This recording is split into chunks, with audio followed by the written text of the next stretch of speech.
Hi, my name is Christensen. While just about everybody has played a video game, from Tetris to the most recent Call of Duty, not a lot of people know about the underlying subcultures, the people that rally around specific aspects or actions to a game.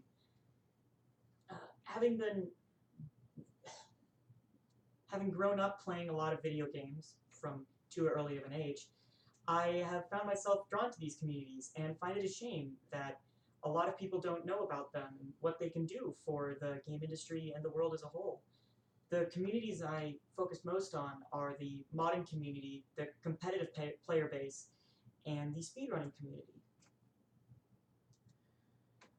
If you've been playing a game and you think that you found something just annoying, or you think something needs to be polished more, then I would suggest checking out the modding community. These people, the modders, do exactly that. They add or change files into the game that make it usually easier to play or more fun to play, but can range from anywhere from being huge, over-encompassing, game-changing mods to making all the dragons sound like Hulk Hogan. Uh, the the smaller mods are called quality of life changes. They seek to just kind of smooth out the bumps, get rid of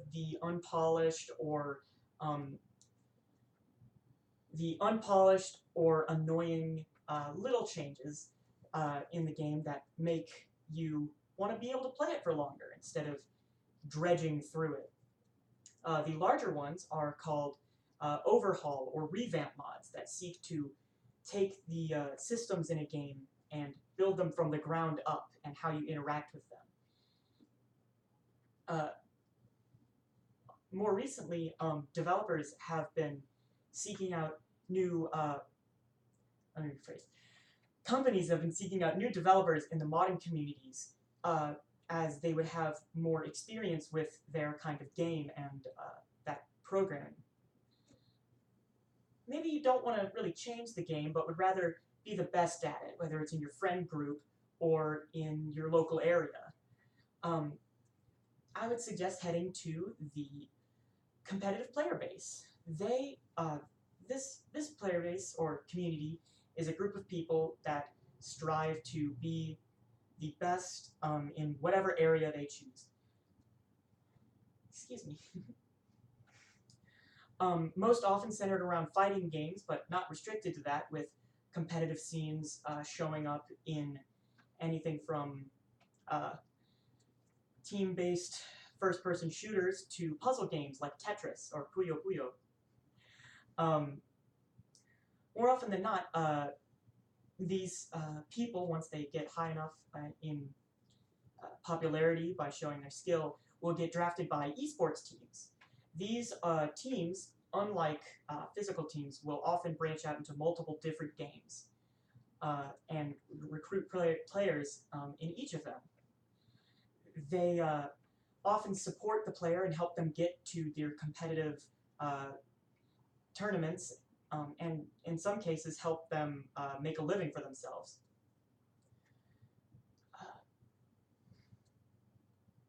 They also donate to charity, but not as much as my personal favorite community, the speedrunning community, who takes the competitive aspect and puts a little spin on it. The speedrunning community is a group of people who strive to beat any given game as quickly as possible, using any means necessary.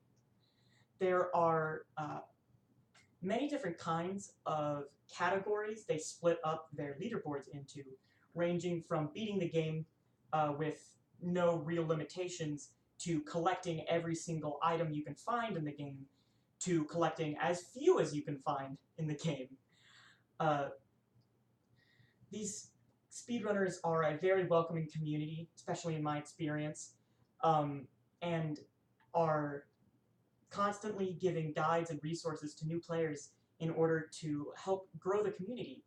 And one thing that helps this community be as positive as it is that most of the competition is not viewed as being player versus player, but rather player versus time.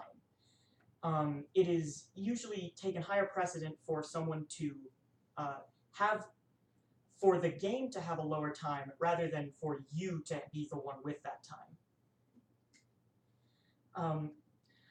Speedrunners also have marathons that they live stream, one of the most famous ones being semi-annually and ending just recently, coming in with over $3 million in just under 1 week for the Prevent Cancer Foundation.